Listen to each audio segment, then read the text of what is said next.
Hello everyone, this is Vedant Education YouTube channel and chemistry 12 science की अपन ले रहे हैं यहाँ पे। और आज अपन इलेक्ट्रोकेमिस्ट्री यूनिट 3 की अपन बात करेंगे, जो आप बोर्ड सिलेबस के हिसाब से देखेंगे तो यूनिट 3 आपको मिलेगी और कहीं पे भी आप इसको यूज़ करें, but basically we are talking about electrochemistry. इसको हम वैद्युत रसायन बोलते हैं। वैद्युत, आई मस्ट राइट हियर, क्या है, कौन सा चैप्टर है? वैद्युत रसायन।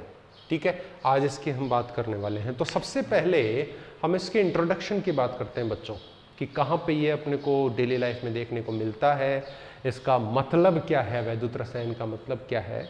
तो देखो, डेली लाइफ में अगर आप देखते हैं तो सेल होते हैं, बैटरियाँ होती हैं, कार, बाइक, स्कूटर, है ना, हाउस होल्ड इन्वर्टर्स, मोबाइल, खिलौने, इन सब चीज़ों में जो बैटरीज होती हैं, सेल जो होते हैं, उनके अंदर जो भी काम हो रहा है वो हम इलेक्ट्रोकेमिस्ट्री के अंदर इस वैद्युत रसायन में पढ़ते हैं। ठीक है, अब उनमें क्या हो रहा है, उनमें क्या हो रहा है, देखो, ऊर्जा के बहुत सारे रूप आप लोगों ने देखे हुए हैं। एक तो क्या होता है, वैद्युत ऊर्जा, है ना, उनमें से अपन दो की बात करेंगे। और एक क्या है, रासायनिक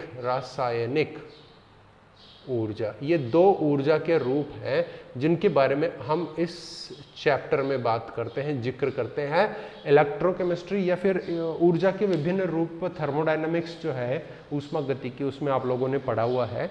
लेकिन अपन हम इन दो की बात करेंगे, वैद्युत ऊर्जा और रासायनिक ऊर्जा की अपन बात करने वाले हैं। ठीक है, देखो, वैद्युत ऊर्जा किस में कन्वर्ट हो जाए, रासायनिक ऊर्जा में कन्वर्ट हो जाए, और रासायनिक ऊर्जा किस में कन्वर्ट हो जाए, वैद्युत ऊर्जा में कन्वर्ट हो जाए। ऐसी कोई व्यवस्था अपन कर लें, ठीक है, ऐसी कोई व्यवस्था अगर अपन कर लें कि वैद्युत से रासायनिक और रासायनिक से वैद्युत ऊर्जा में कन्वर्जन किया जा सके, उसी की स्टडी, इस व्यवस्था की जो स्टडी है ना, इसका अध्ययन जो है, वो किसके अंडर में आता है, वैद्युत रसायन इलेक्ट्रोकेमिस्ट्री के अंडर आता है। ठीक है, तो हम क्या कह सकते हैं कि भैया वैद्युत रसायन क्या है, रसायन विज्ञान का एक ब्रांच है, एक शाखा है, जिसमें हम किसका अध्ययन करते हैं, ऊर्जा के दो रूप हैं, वैद्युत और रासायनिक ऊर्जा के आपस में अंतर परिवर्तन। किसका अध्ययन करते हैं, वैद्युत और रासायनिक ऊर्जा के आपस में अंतर परिवर्तन का अध्ययन करते हैं। उसी को हम क्या कहते हैं, वैद्युत रसायन कहते हैं। मतलब कि ऐसा ब्रांच जिसमें इलेक्ट्रिसिटी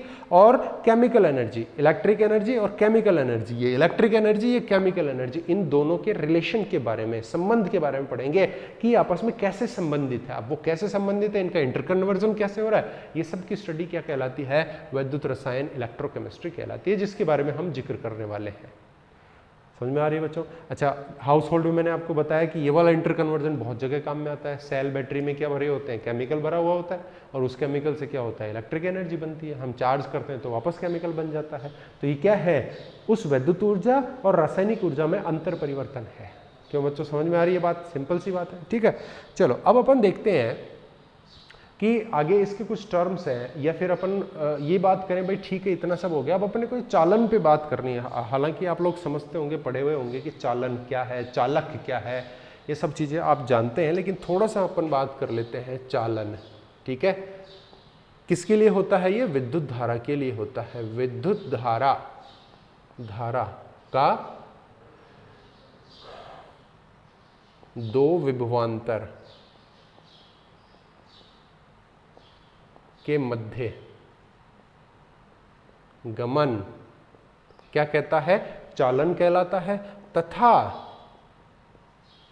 जिस पदार्थ से यह चालन होता है,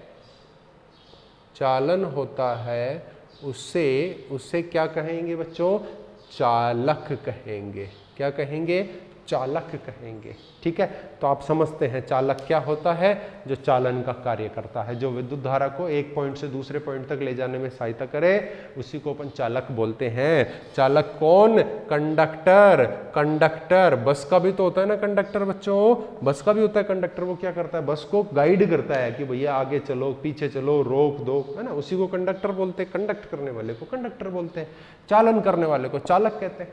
ठीक है, अब देखिए, चालक दो प्रकार के हो सकते हैं। ठीक है, आप लोगों ने एक तो पढ़ा होगा, जैसे चालक पढ़े होंगे धातु, है। धातु के अंदर क्या होता है, लोहा हो गया, कॉपर हो गया, है ना, जिंक हो गया, ये सब क्या है, चालक हैं, और इनको हम क्या कहते हैं, धात्विक चालक कहते हैं। तो पहला प्रकार हमारे पास क्या आ गया है, धात्विक चालक आ गया है। क्लियर है बच्चों, धात्विक चालक। ठीक है, अब आपने एक चालक नहीं पढ़ा होगा, वो कौन सा होता है, वैद्युत अपघटनी चालक। ठीक है, मैं इंग्लिश वर्ड इसमें लिख देता हूं, इसको बोलते हैं इलेक्ट्रोलाइटिक कंडक्टर, और इसको क्या बोलते हैं बच्चों, मेटेलिक कंडक्टर। ठीक है, तो ये दो टाइप के हैं। ये वाला आपने नहीं पढ़ा होगा, इसके बारे में हम थोड़ा सा बात करेंगे कि ये क्या चीज़ होती है, वैद्युत अपघटनी चालक क्या होता है और धात्विक चालक क्या होता है, ये चीज़ आपने पढ़ी होगी। जैसे अपन इसमें कुछ एग्जाम्पल्स की बात करते हैं। एग्जाम्पल जैसे इसमें हम आयरन की बात कर लें, आयरन क्या है और कॉपर क्या है, ये सब क्या है, मेटल है, धातु है, तो ये क्या है, धात्विक चालक है। और इसमें एग्जाम्पल में देखिए क्या ले रहा हूँ, NaCl का एक्वा सॉल्यूशन, मतलब जलीय विलयन। क्लियर है बच्चों। अब एग्जाम्पल देख करके आप ये समझ सकते हो कि भाई इन दोनों में डिफरेंस क्या है। ये धातु ये क्या करती है, चालन का काम करती हैं, तो ये धात्विक चालक है। और ये क्या करते हैं, ये क्या है, ये तो एक सॉल्ट है ना, ठीक है, एक लवण है, जिसका क्या कर रहा है, जलीय विलयन क्या कर रहा है, जलीय विलयन क्या कर रहा है, इसका चालन का कार्य कर रहा है। तो ये एक अलग चीज है, वैद्युत अपघटनी चालक कहलाएगा, और ये क्या कहलाएगा, धात्विक चालक कहलाएगा। ठीक है, अब देखो इन दोनों के बीच में डिफरेंस क्या है और डेफिनेशन क्या है, वो अपन बात कर लेते हैं, और वो कैसे अपन इसको समझते हैं, क्या क्या पॉइंट इसमें हो सकता है, वो देखिए, इसको अपन बाइफ्रिकेट कर लेते हैं। ठीक है, दो भागों में बांट लेते हैं, फिर उसके बाद में इसको देखते हैं। ठीक है, देखो बच्चों, इसमें जो चालक है ना, दोनों धात्विक और वैद्युत अपघटनी चालक, उन दोनों में जो बेसिक डिफरेंस इनके कार्य करने के तरीके से होता है। ठीक है, तो मैं यहां पे लिखता हूं धात्विक चालक, यहां मैं लिख रहा हूं वैद्युत अपघटनी चालक। ठीक है, अब देखो इसमें पहला पॉइंट, इसके कार्य करने का तरीका क्या है। ठीक है, यहां चालन मुक्त इलेक्ट्रॉन, ई माइनस का मतलब क्या होता है आप समझते हैं, इलेक्ट्रॉन, यहां चालन मुक्त इलेक्ट्रॉन के कारण होता है। आप जानते हैं भाई धातु के अंदर क्या होते हैं, इलेक्ट्रॉन फ्री फॉर्म में होते हैं, मुक्त अवस्था में होते हैं, और उन्हीं के कारण धातु चालन का कार्य करती है। तो यहाँ पे चालन किसकी वजह से है, मुक्त इलेक्ट्रॉन की वजह से है। अच्छा, वैद्युत अपघटनी चालन में क्या होता है, हमने एग्जाम्पल अभी लिया था क्या, NaCl का एक्वस सॉल्यूशन, जलीय विलयन लिया था बच्चों। जैसे ही इस लवण को, ये किसी भी लवण को, कोई जरूरी नहीं यही वाला लवण हो, किसी भी लवण को जब आप जलीय विलयन बनाते हैं, मतलब क्या है, जल में घोलना, तो किसी भी लवण का आप जलीय विलयन बनाते हैं तो उसका आयनन हो जाता है, मतलब आयनों में बदल जाना या टूट जाना, क्या होता है, आयनन। तो NaCl में कौन कौन आयन है, Na+ और Cl-।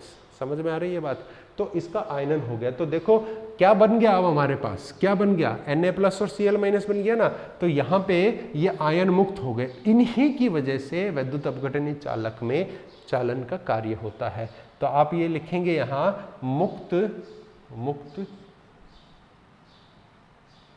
आयनों के कारण चालन। तो आप डेफिनेशन अगर कहीं बोलना चाहें, लिखना चाहें, तो आप इसकी बना सकते हैं डेफिनेशन, ऐसा चालक जिसमें चालन मुक्त इलेक्ट्रॉन के कारण होता है वो क्या होगा, धात्विक चालक, और जिसमें मुक्त आयनों के कारण ऐसा हो रहा है, चालन का कार्य हो रहा है, तो वैद्युत अपघटनी चालक कहलाता है। ठीक है, एग्जाम्पल मैंने आपको भी इससे पहले लिखा दिया है। ठीक है, अब देखिए इसमें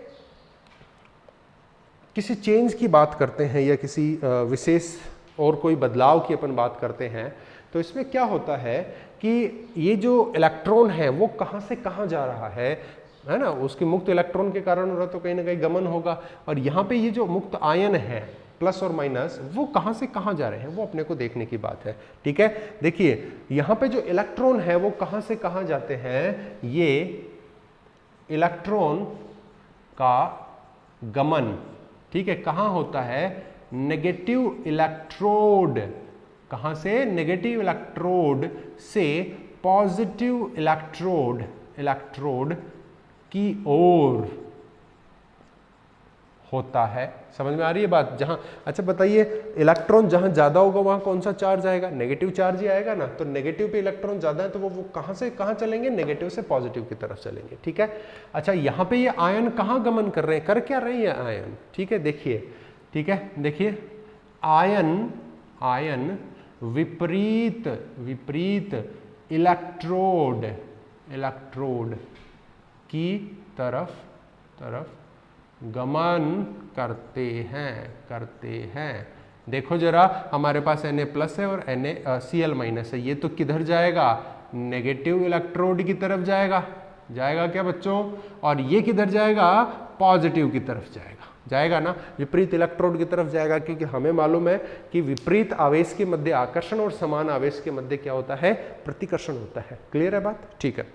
अब देखिए, समझ में आ रहा होगा, है ना? अब देखो, अपन बात करते हैं नेक्स्ट पॉइंट की कि भाई इनमें डिफरेंस और क्या होता है।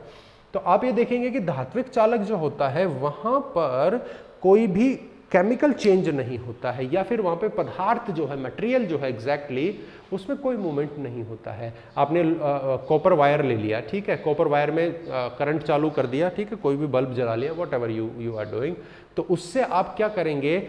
1 घंटा यूज करेंगे, यूज करने के बाद देखेंगे कि क्या कॉपर लोहे में कन्वर्ट हो गया, या कोई उसका कलर चेंज हो गया, या कुछ और हो गया? क्या नहीं होता ना कुछ भी, मतलब कोई केमिकल चेंज नहीं हुआ, रासायनिक परिवर्तन नहीं हुआ।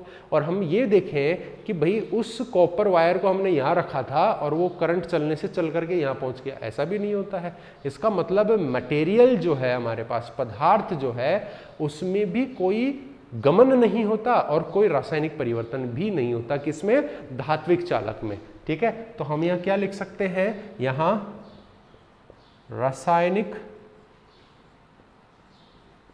परिवर्तन या पदार्थ का गमन नहीं होता। ठीक है बच्चों, समझ में आ रही बात? अच्छा देखो बच्चों, यहां पे हमने क्या लिया था? NaCl का जलीय विलयन लिया था यहाँ पे एग्जाम्पल में, और वो किस में टूट जाता है जलीय विलयन में? अपने आयनों में, Na+ और Cl में। एग्जैक्टली विद्युत धारा प्रवाहित करने से पहले हमारे पास क्या है? Na+ और Cl-, इसके आयन है। ठीक है, जैसे ही हम विद्युत धारा प्रवाहित करेंगे तो Na+ कहां चला गया? देखो, नेगेटिव इलेक्ट्रोड पे चला गया। ठीक है, और Cl- कहां चला गया? पॉजिटिव इलेक्ट्रोड पे चला गया। अब आप गौर करना, वहां पे कुछ ना कुछ चेंज होगा। क्या होगा? Na+ इलेक्ट्रॉन की कमी है इसके पास, है ना, प्लस चार्ज है। यहाँ पे जाकर के क्या चुपचाप थोड़ी बैठ जाएगा?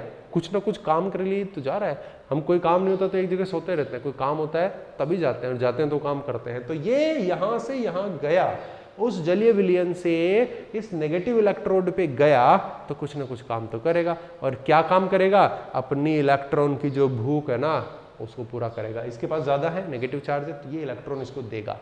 तो Na+ से क्या हो गया? Na में परिवर्तन हो गया। और Cl- के पास ज्यादा इलेक्ट्रॉन है तो इस पॉजिटिव इलेक्ट्रोड को दे देगा।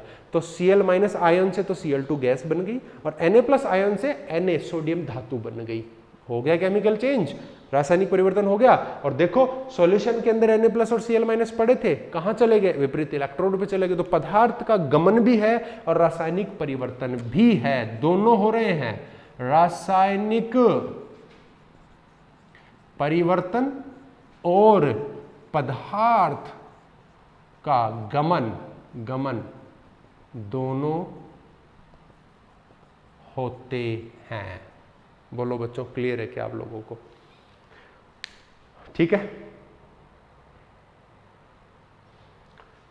ओके। अब लास्ट एक छोटी सी चीज और देख लेते हैं, ताप का प्रभाव देख ले। ताप अगर बढ़ेगा तो चालन क्या होता है, या इसको आप चालकत्व भी बोल सकते हैं। चालकत्व जो होता है बढ़ जाएगा, और डिक्रीज। यहां पे क्या होता है? चालकत्व बढ़ेगा कब? ताप बढ़ाने पर। देखिए बच्चों, सिंपल, अगर आपने NaCl के एक्वस सॉल्यूशन में से विद्युत धारा प्रवाहित करनी है और ताप बढ़ा दिया तो विद्युत धारा तेज चलेगी और ज्यादा प्रवाहित होगी। लेकिन अगर आपने कॉपर का वायर लेकर के करंट चल रहा है और उसका टेम्परेचर बढ़ गया ना, तो वो कंडक्शन कम कर देगा, चालन कम कर देगा। क्यों? परमाणविक कंपन, किसके कारण? परमाणविक कंपन के कारण ऐसा हो रहा है। ठीक है बच्चों, तो धात्विक चालक में ताप बढ़ाने से परमाणविक कंपन बढ़ जाता है, इसलिए प्रतिरोध बढ़ेगा, इलेक्ट्रॉन के मुक्त गमन में क्या आता है? व्यवधान आता है, इस वजह से उसका चालन कम हो जाता है। और यहाँ पे क्यों बढ़ेगा? देखो बच्चों, जलीय विलयन का आयनन हो रहा है, ठीक है, ओके, और आयनन होने के बाद में वो आयन कहाँ जा रहे हैं? इलेक्ट्रोड पे जा रहे हैं। अगर ये नहीं टूटेगा आयनों में तो इलेक्ट्रोड पे नहीं जाएगा, और इलेक्ट्रोड पे नहीं जाएगा तो विद्युत धारा का चालन नहीं करेगा। ठीक है, मान लो हमारे पास 10 NaCl के अणु थे, उनमें से क्या हो गया कि उनमें से 10 Na+ और 10 क्या हो गए? Cl- बन गए, पूरा का पूरा हो गया। मान लो 5 बने तो 5 Na+ और 5 Cl-, और 5 NaCl क्या हो गए? ऐसे कैसे पड़े रह गए? इसका मतलब उस आयनन पे निर्भर करता है चालन। और हमेशा ध्यान रखिए कि NaCl जो है, मैं यहां पहले लिख देता हूं, आयनन वृद्धि के कारण, है ना, वैद्युत अपघटनीय चालक में चालकत्व क्यों बढ़ा? ताप से, क्योंकि क्या हो रहा है? आयनन में वृद्धि हो रही है। बच्चों ध्यान देना, NaCl से आयनन होगा तो Na+ और Cl- बनेगा, मतलब इन दोनों के बीच में कौन सा बॉन्ड है बच्चों? बताओ, क्या समझ में आ रहा है? कौन सा बॉन्ड है? बॉन्ड है यहाँ पे आयनिक बॉन्ड, है ना, आयनिक पदार्थ है, ये आयनिक सॉलिड है, तो आयनिक बॉन्ड है। और आयनिक बॉन्ड अगर है तो यहाँ पे ये क्या होगा? टूटेगा, और ये क्या होंगे? मुक्त आयनों में कन्वर्ट हो रहा है, Na+ और Cl- में कन्वर्ट हो रहा है। समझ रहे बात को? तो हमें मालूम है कि अगर टेम्परेचर बढ़ाते हैं तो बॉन्ड टूटता है ना, यहाँ पे टेम्परेचर बढ़ाया तो बॉन्ड टूटेगा, टूटेगा तो जल्दी Na+ Cl- बनेगा, तो ज्यादा चालन होगा। इसीलिए ताप बढ़ाने से चालकत्व किन में बढ़ जाता है? वैद्युत अपघटनीय चालकों में बढ़ जाता है, और इनमें घट जाता है। कारण हमने देख लिया है, निवारण भी उस कारण का हमने कर दिया है, आप नोट डाउन कीजिए, हम आगे बढ़ते हैं।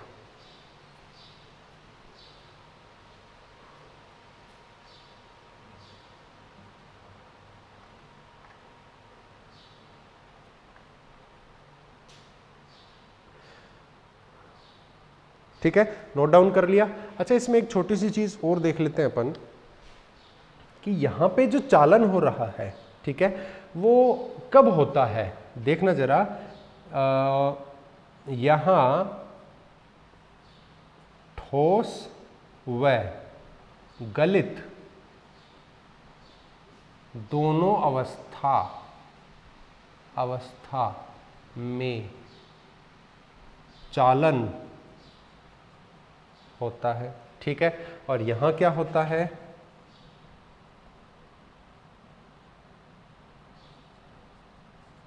जलीय विलयन तथा गलित अवस्था में चालन होता है, ठोस में नहीं। कहां? ठोस में नहीं। ये बात ध्यान दीजिए इस पॉइंट पे बहुत अच्छे से, कि अगर आपका धात्विक चालक है तो उसके अंदर क्या होगा? चाहे तो वो ठोस अवस्था में, भाई कॉपर का वायर है जिसमें से इलेक्ट्रिसिटी जा रही है, तो उसमें क्या होगा? उसमें आप इलेक्ट्रिसिटी प्रवाहित करेंगे तो वो ठोस अवस्था में ही है, इलेक्ट्रिसिटी जा रही है, इसका मतलब चालन हो रहा है ठोस में। उसको गला दीजिए तो भी चालन होता है, क्योंकि मुक्त इलेक्ट्रॉन कारण है हमारे पास, और मुक्त इलेक्ट्रॉन उसके ठोस और गलित दोनों में रहेंगे तो वो दोनों अवस्थाओं में क्या करेगा? चालन करेगा। लेकिन इसके विपरीत वैद्युत अपघटनीय चालक में क्या है? ठोस में चालन नहीं होता है। ये हमेशा ध्यान रखिए, ठीक है। क्यों? क्योंकि हमारे पास यहाँ एग्जाम्पल क्या है? आयनिक कंपाउंड, आयनिक यौगिक है, और आयनिक यौगिक में क्या होता है? हमें मुक्त आयन चाहिए, है ना। और जब वो ठोस है तो आयन प्लस और माइनस आपस में क्या रखते हैं? स्ट्रॉन्ग बॉन्ड से जुड़े हुए रहते हैं, तब वो ठोस में होता है। स्ट्रॉन्ग बॉन्ड से जुड़े हैं, ध्यान देना बात पे। हमें क्या चाहिए यहाँ चालन के लिए? क्या चाहिए बच्चों? देखना, मुक्त आयन, और वो तो बच्चों आपस में जुड़े हुए हैं। इसका मतलब क्या है? कि वो मुक्त नहीं है तो चालन नहीं है। इसका मतलब ठोस में यहाँ चालन नहीं होता। नमक होता है, खाते हैं हम, कौन सा? NaCl खाते हैं, इसको टेबल सॉल्ट बोलते हैं। ये ठोस अवस्था में आप उसमें तार लगा के देख लेना, कोई चालन नहीं होगा। समझ में आ रही बात? क्यों? क्योंकि वहां पे Na+ और Cl- मुक्त अवस्था में नहीं है। ठीक है, अब इसमें आप यह देखेंगे कि भाई फिर कब होता है इसमें चालन, तो आप इसका जलीय विलयन बनाएं। ठीक है, जलीय विलयन बनाते हैं तो क्या होता है, हमने बोला कि जलीय विलयन बनाते ही क्या हो जाता है, आयनों में टूट जाता है, तो मुक्त आयन मिल गए। अगर आप इसको गलाएंगे तो गलाने के लिए ताप देना पड़ेगा, इसको ताप देंगे तो ये बॉन्ड टूट करके Na+Cl- वही मुक्त आयन फिर आ गए हमारे पास। इसका मतलब गलित और जलीय विलयन में ये क्या करते हैं, चालन होते हैं, ठोस में चालन नहीं होते हैं। ठीक है, तो ध्यान देना। अच्छा, इसमें एक आप लोगों ने 3 इडियट्स मूवी देखी होगी, उसके अंदर आमिर खान हॉस्टल में नया नया आता है ना कॉलेज में, तो वहाँ पे वो बताता है कि भाई हमने पढ़ा था कि सॉल्ट वाटर है, नमकीन पानी, नमक का पानी अच्छा चालक होता है, salt water is a good conductor, हमने ये पढ़ी थी ये बात, तो वहाँ पे ये चीज़ लागू होती है। ठीक है, क्योंकि वो आपस में आयनित हो जाता है। ठीक है, जलीय विलयन हो गया वो वहाँ पे। ओके, चलो इसको नोट डाउन अगर नहीं किया तो आप कर लेना। चलिए अब अपन आगे बढ़ते हैं कि इसके जो वैद्युत अपघटनी, जो वैद्युत अपघटे हैं, इसका वैद्युत चालक है। ठीक है, वैद्युत अपघटनी चालक, इसमें चालक किस किस टाइप के हैं, क्या है और कैसा इसका वर्गीकरण होता है, इस चीज के ऊपर अपन डिस्कस करते हैं नेक्स्ट। ठीक है, ये जो हमारे पास वैद्युत अपघटनी चालक है ना, इसको हम क्या कहते हैं, वैद्युत अपघटे भी कहते हैं। जो हमने NaCl लिया है बच्चों, यहाँ पे NaCl का एग्जांपल लिया ना, ये क्या है, वैद्युत अपघटे कहलाएगा, इलेक्ट्रोलाइट कहलाएगा। क्या होते हैं वैद्युत अपघटे, किसने बताया, क्या परिभाषा है, क्या प्रकार है, क्या विकार, क्या सुधार, उनके बारे में अपन बात करेंगे। ठीक है, आर यू रेडी? ठीक है, चलो देखो, वैद्युत अपघटे होते क्या हैं, इसको इंग्लिश में बोलते हैं इलेक्ट्रोलाइट्स। ठीक है बच्चों, देखो वैद्युत अपघटे क्या होते हैं, वे आयनिक यौगिक है ना, आयोनिक कंपाउंड जो जलीय विलयन और या तथा विद्युत धारा प्रवाहित करने पर आयनों में टूट जाते हैं, उनको ही हम क्या बोलते हैं, वैद्युत अपघटे। और ये आयनों में टूट कर क्या करते हैं, चालन, उसको हमने अभी क्या बोला था, वैद्युत अपघटनी चालक बोला था इनको, तो यही क्या है, वैद्युत अपघटनी चालक भी है। ठीक है, अच्छा ये बात किसने बोली, अपन ने तो बोली नहीं, ये किसने बोली है, फैराडे। फैराडे ने ये बात समझाई थी कि भैया जिनका जलीय विलयन बनाते ही वो अपने आयनों में टूट जाते हैं, उन्हीं को वैद्युत अपघटे कहेंगे हम। ठीक है, अब आयनों में टूट रहा है तो आयनिक पदार्थ तो है ही है, आयनिक यौगिक तो है ही है, समझ में आ रही है ना बात? ठीक है, अच्छा ये टूट जाते हैं, ये शब्द की जगह हम क्या बोलते हैं यहाँ पे, विभाजन या डिसोसिएशन है, डिसोसिएशन, विभाजन, विभक्त है ना, डिसोसिएट, ये छोटे मोटे इंग्लिश के टर्म्स है बच्चों, ये आपको समझ में आ रहे होंगे, मैं ये उम्मीद कर सकता हूँ। नहीं आ रहे ना तो आप समझ लेना इन बातों को, क्योंकि आगे चल के इन्हीं टर्म्स में बात होने वाली है। आप लोग ज़्यादा दिन तक इस हिंदी से जुड़े हुए नहीं रह सकते ऐसे सब्जेक्ट्स में, तो आपको इनके ऊपर थोड़ा सा फोकस करना चाहिए, फैमिलियर होना चाहिए। ठीक है, तो ये तो हो गए वैद्युत अपघटे। देखो बच्चों, जैसे मैं आयनिक पदार्थों की बात करता हूँ, कौन होते हैं आयनिक यौगिक, क्या होते हैं, वैद्युत अपघटे होते हैं, जो जलीय विलयन बनाते ही क्या होते हैं, आयनों में टूट जाते हैं, या उनमें से विद्युत धारा प्रवाहित करोगे तो आयनों में टूट जाएंगे। तो देखो लवण है ना, अम्ल, क्षार, ये सभी क्या आयनिक होते हैं। क्या बच्चों, मैं उम्मीद कर रहा हूँ कि आप 11th पढ़ के आए हैं, अच्छे से पढ़ के आए होंगे, आपको ये छोटी छोटी चीज़ें आती होंगी। तो लवण आयनिक होता है, हाँ जी होता है, हम बोलेंगे एग्जाम्पल NaCl ले लिया। ठीक है, अच्छा अम्ल आयनिक होता है क्या, जरूर होता है, HCl हमने ले लिया। क्षार होता है क्या, जरूर होता है, NaOH हमने ले लिया। तो बताओ कौन कौन से आयनों में ये टूटते हैं, ये टूटता है Na+ और Cl- में। ये किस में टूटता है, H+ और Cl- में। ये किस में टूटता है, Na+ और OH- में, ऐसे ही टूटते हैं बच्चों।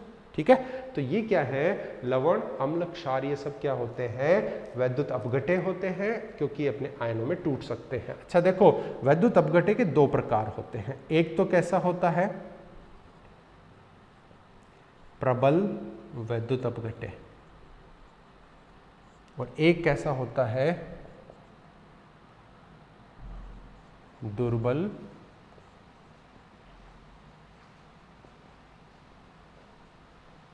वैद्युत अपघट्य। ठीक है, ये दो टाइप के वैद्युत अपघट्य होते हैं। अब देखो, जैसा इनका काम है ना, वैद्युत अपघट्य का काम क्या है, अपने आयनों में टूटना और वैद्युत धारा का चालन करना, उसको हम क्या बोलते हैं, वैद्युत अपघटनी चालन या वैद्युत अपघटनी चालक बोलते हैं। अब इसमें दो चीज है, एक तो प्रबल है और एक क्या है, दुर्बल है। तो अपने काम के बिहाफ पे, ये किस टाइप से काम करते हैं, उसी टाइप के बिहाफ पे हम इनको दो भागों में बांट रहे हैं। काम क्या है, आयनों में टूटना। ठीक है, जो पूरी तरीके से पूर्ण रूप से आयनित होता है, आयन में टूटना मतलब आयनित होना, जो पूर्ण रूप से आयनित होता है एक काम, और दूसरा जल्दी, क्विक, है ना। एक तो ऐसे सोते सोते आयनों में टूटेगा, है ना, 10 मोल अपन ने लिए तो 10 मोल को आयनित होने में 10 मिनट लग गए, और एक क्या हो गया, 10 सेकंड में आयनित हो गया। तो एक तो क्विक डिसोसिएशन होना चाहिए, आयनाइजेशन होना चाहिए, आयनित होना चाहिए, और एक धीरे धीरे हो रहा है। ठीक है, एक 100% हो रहा है और एक क्या हो रहा है, 50% हो रहा है। तो ये दो बातें लेते हैं। एक बात, क्या बात, पूर्ण आयनन, पहली बात समझ में आ रही है। यहां क्या हो जाएगा, अच्छा पूर्ण नहीं है तो उसको क्या बोलेंगे हम, आंशिक बोल देते हैं बच्चों, है ना। कोई 50% का ठेका तो है नहीं, है ना, क्या नहीं है, 50% का ठेका नहीं है। 60 भी हो सकता है, 45 भी हो सकता है, कुछ भी हो सकता है। तो एक का तो पूर्ण आयनन हो रहा है, एक का आंशिक हो रहा है। पूर्ण हो रहा है तो प्रबल है, आंशिक है तो दुर्बल है। क्योंकि दुर्बल का मतलब जो विद्युत धारा का चालन कम करे। चालन कम कब करेगा, जब मुक्त आयन की संख्या कम होगी, ले जाने वाले की संख्या कम होगी तो कम ही जाएगी ना विद्युत धारा। तो संख्या कम कब है, जब आयनन ही नहीं हो रहा है, वो टूट ही नहीं रहा है, तो आयन कहां से आएंगे, नहीं आएंगे। तो आयनों की संख्या कम, आयनों की संख्या कम तो चालन कम, चालन कम तो उसी को हम क्या बोलेंगे, दुर्बल वैद्युत अपघट्य बोलेंगे। अच्छा, पूर्ण आयनन के साथ साथ हम इसमें एक और बात बोल रहे थे, तीव्र आयनन। बच्चों ध्यान देना, तो यहां पे क्या मैं बोल दूं, स्लो, धीमा, धीमा आयनन। ठीक है, मैंने पूरी लैंग्वेज इसमें नहीं लिखी है। दुर्बल कौन, जिनका आयनन आंशिक और धीमा हो। प्रबल कौन, जिनका आयनन पूर्ण व कैसा हो रहा है, तीव्र, बड़ी जल्दी से 10 सेकंड में पूरा 10 मोल टूट गया है और ये वहां पे 10 मिनट लगा रहा है, तो वो धीमा है, उसको दुर्बल बोलेंगे, इसको प्रबल बोलेंगे। एग्जाम्पल देखिए, प्रबल अम्ल, प्रबल अम्ल, प्रबल क्षार, प्रबल क्षार व इनके लवण। बच्चों बताओ लवण किससे बनता है, बच्चों लवण किससे बनता है। अरे बच्चों तुम जानते हो, मुझे मालूम है, बस बता नहीं रहे क्योंकि बता नहीं सकते, है ना, इसमें बता नहीं सकते क्योंकि मैं सुनूंगा नहीं, तुम बोलोगे जो। अच्छा, अम्ल प्लस क्षार क्या बनाता है, लवण प्लस जल बनाता है। इसी लवण की हम बात कर रहे हैं। तो प्रबल अम्ल क्या है, प्रबल वैद्युत अपघट्य, प्रबल क्षार प्रबल वैद्युत अपघट्य, और इन दोनों से बनने वाले लवण भी क्या है, प्रबल वैद्युत अपघट्य। अच्छा, यहां दुर्बल है तो अब आप लोग मेरे ख्याल से समझ गए, दुर्बल अम्ल, है ना, दुर्बल क्षार, ठीक है, और इनसे निर्मित लवण, इनको क्या बोलेंगे बच्चों, दुर्बल वैद्युत अपघट्य बोलेंगे। बोलो क्लियर है। एग्जाम्पल देता हूं मैं आपको, HCl, H2SO4 स्ट्रॉन्ग एसिड है ना, प्रबल अम्ल है, जल्दी आयनन होता है, जल्दी आयनन होगा तो विद्युत धारा का चालन अच्छा होगा। प्रबल क्षार, NaOH, KOH, प्रबल क्षार है, जल्दी आयनन, ज्यादा चालन, मतलब प्रबल वैद्युत अपघट्य।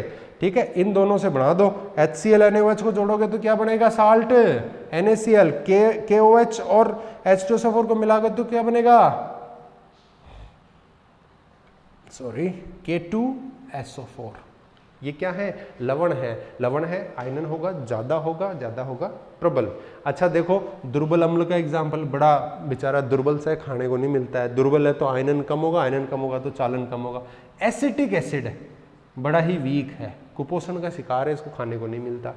जैसे दुर्बल क्षार की बात करते हैं, अमोनियम हाइड्रोक्साइड, ये क्या है, दुर्बल क्षार है, इनका आयनन कम होता है, चालन भी कम होता है, बड़े तसल्ली से चलते हैं ये। अच्छा, इन दोनों से आप लवण बनाओ, देखें CH3 COO माइनस तो इससे ले लिया, प्लस इससे ले लो, क्या हो जाएगा, NH4 प्लस, हटा दो, ये क्या हो गया, ammonium acetate. What it is, ammonium acetate, ammonium acetate.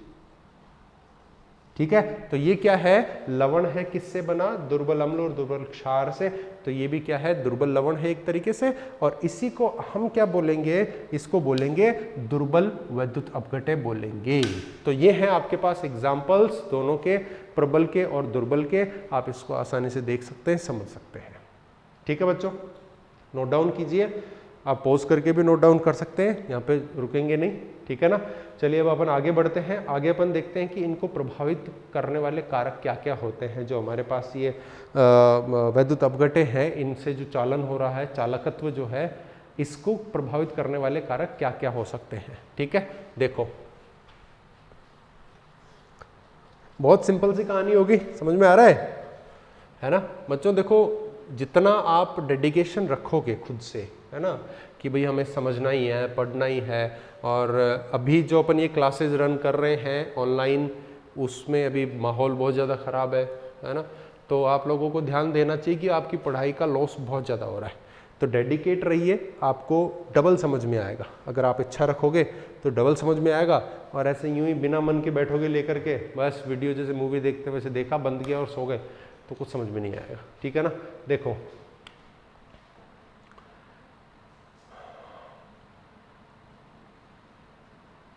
वैद्युत अपघटनी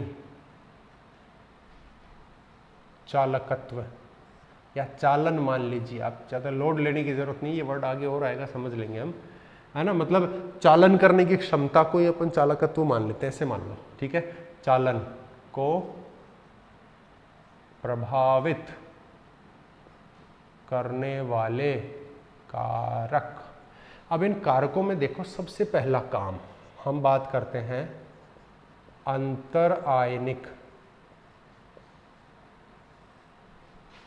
क्रिया। क्या मतलब है, देखो अंतर आयनिक मतलब दो अलग अलग आयनों के मध्य होने वाली क्रिया। मैंने ले लिया एक Na+ और एक Cl-। भैया विपरीत आयन है, आपस में अट्रैक्शन तो होगा ही होगा। अगर ये अट्रैक्शन बहुत ज़्यादा है ना, अगर प्रबल है तो ये दोनों जुड़ जाएंगे ना, जुड़ जाएंगे, जुड़ गए तो मुक्त नहीं रहेंगे, मुक्त नहीं रहेंगे तो चालन का काम क्या करेंगे, कम करेंगे। तो अंतर आयनिक क्रिया अगर क्या हो गई, बढ़ गई, तो क्या हो जाएगा, चालकत्व क्या हो जाएगा, चालकत्व क्या हो जाएगा, घट जाएगा। बात समझ में आ रही है क्या, बात समझ में आ रही है क्या, चालन क्या हो जाएगा, घट जाएगा।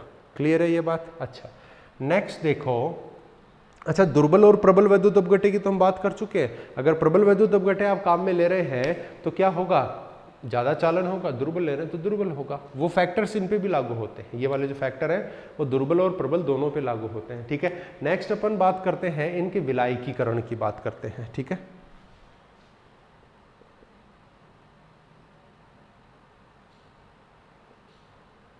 अगर विलायकीकरण ज़्यादा है तो चालकत्व भी क्या होगा, ज़्यादा होगा। विलायकीकरण समझिए बहुत सिंपल शब्दों में, वैद्युत अपघट्य को विलायक में घोलेंगे। ठीक है, विलायक के कण क्या करते हैं, उसके आयनों को तोड़ करके उनको घेर लेते हैं। समझिए जरा बात को, मैं यहाँ पे समझा रहा हूँ। NaCl+ वाटर H2O, इसको तोड़ेगा Na+, H2O में नेगेटिव चार्ज किस पे, ऑक्सीजन पे, तो इसको इस तरीके से ये घेर लेगा। बच्चों समझना, आपके लिए बहुत मेहनत की जा रही है। Cl- को कैसे घेर लेगा, H+ की दिशा से। देखो H में प्लस होता है इसलिए ये इसकी तरफ आ रही है, ऑक्सीजन आ रहा था Na+ की तरफ। ठीक है बच्चों,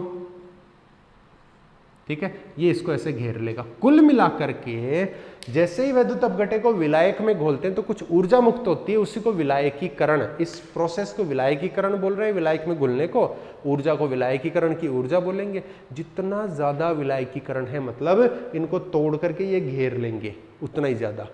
तोड़ दिया इसका मतलब मुक्त हो गया ना Na+ और Cl-, चालन ज्यादा, चालन ज्यादा, विलायकीकरण ज्यादा, चालन ज्यादा। क्लियर है बात। अच्छा देखिए,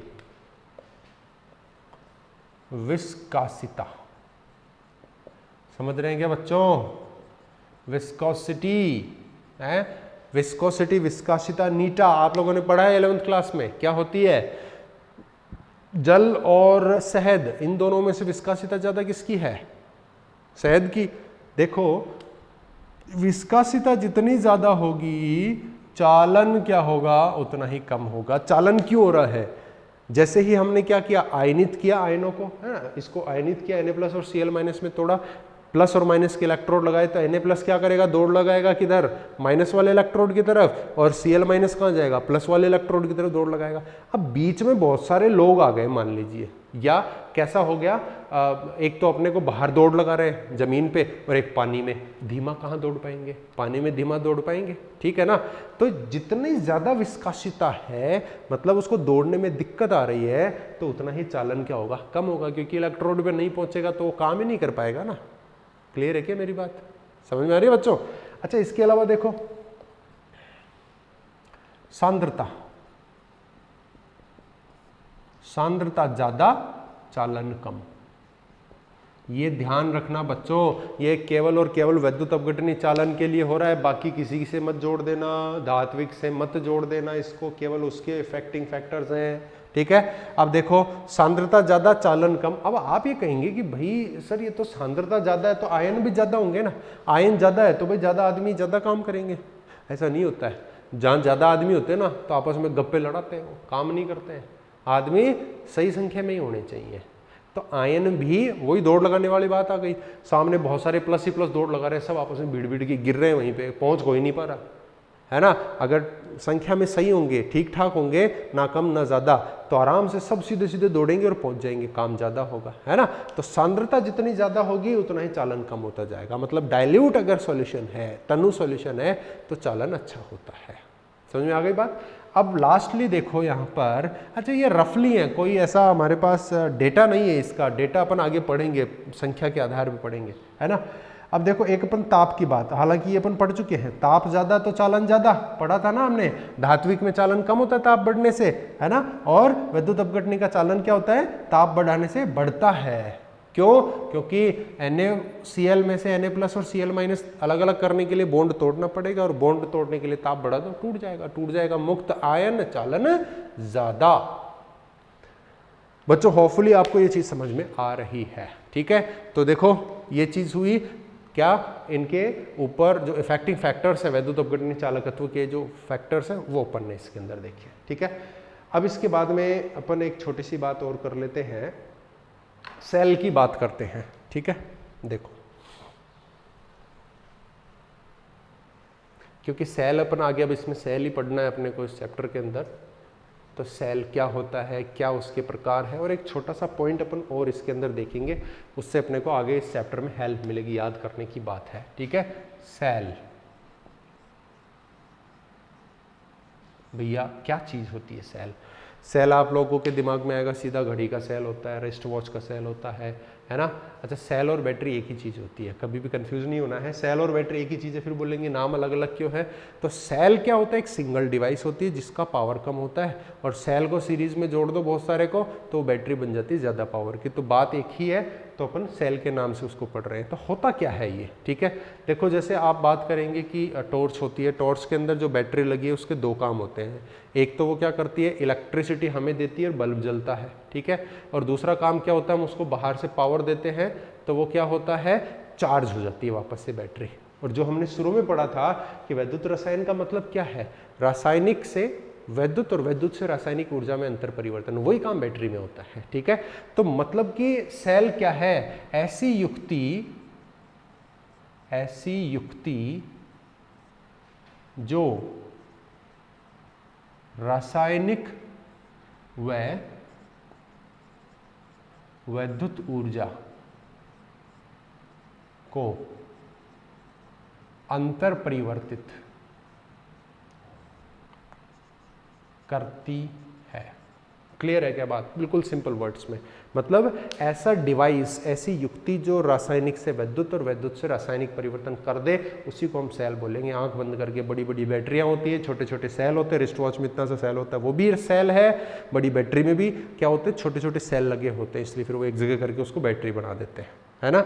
उसको चार्ज करते हो तो वो क्या करता है, अपने अंदर जो रसायन था उसको बदल करके ऊर्जा में संरक्षित कर देता है। जब हम उससे बल्ब जलाते हैं तो वो वापस से, वो जो रसायन बना था वो टूट करके वापस से अपनी पुरानी फॉर्म में आ जाएगा। समझ में आ रही है क्या बात?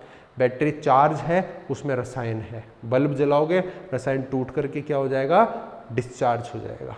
Battery discharge. जैसे रिचार्ज करेंगे, वापस बैटरी को लगाएंगे तो रसायन वापस से क्या होगा, अपने पुनः यौगिक अवस्था में आ जाएगा और चार्ज हो जाएगा, फिर डिस्चार्ज फिर चार्ज। तो ऐसे जो दोनों काम जो करता है उसी युक्ति को हम क्या कहते हैं, सेल कहते हैं। ठीक है, मैंने सेल्स के एग्जांपल भी आपको बताया। ड्राई सेल होता है, शुष्क सेल होता है, लेड स्टोरेज जिसको आप सीसा संचायक बोलते हैं, बटन सेल बैटरी इनमें डलता है ना, मोबाइल वगैरह सब चीज़ों में आप जानते हैं। ओके, अब देखो सेल दो प्रकार के होते हैं। अभी अपन एक प्रकार पे बात कर लेते हैं, आगे चल के इनको डिटेल में पढ़ना है हमें। ठीक है, एक तो होता है वैद्युत रासायनिक सेल और एक होता है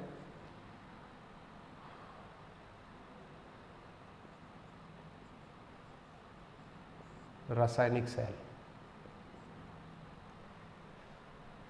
सॉरी, एक मिनट, इसको आप लिखें वैद्युत अपघटनी सेल। ठीक है, देखो मैं इंग्लिश वर्ड इनके लिख देता हूं, इलेक्ट्रोलाइटिक सेल, और इसको बोलते हैं इलेक्ट्रोकेमिकल सेल। बोलो, समझ में आ रही है बात? ठीक है, तो ये क्या है, इलेक्ट्रोकेमिकल है और ये इलेक्ट्रोलाइटिक है। ठीक है, डिफरेंस क्या होता है, देखो हमारे पास दो काम हो रहे हैं, बहुत सिंपल समझना भैया, लोड नहीं लेना है। दो काम है हमारे पास, रासायनिक से वैद्युत ऊर्जा का अंतर परिवर्तन, मतलब रासायनिक से वैद्युत और वैद्युत से रासायनिक, रासायनिक और वैद्युत, इधर से इधर भी जा सकता है और इधर से इधर भी आ सकता है।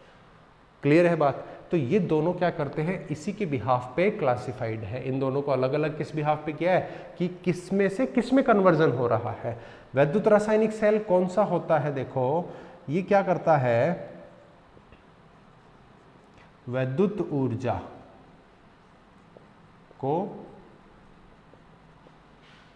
रासायनिक ऊर्जा में परिवर्तित करे।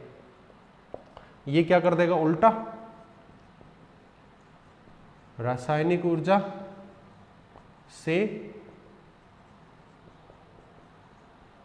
वैद्युत ऊर्जा। ठीक है ना, देखो बैटरी का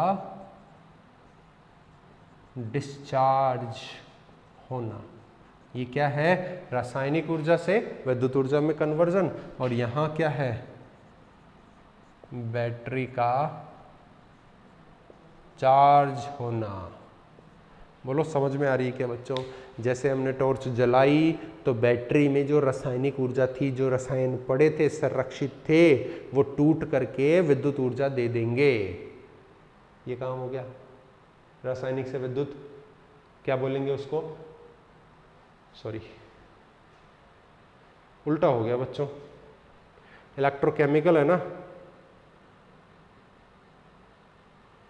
इसको उधर ले जाओ और उसको इधर ले आओ। ठीक है, एक सेकेंड, वैद्युत अपघटनी,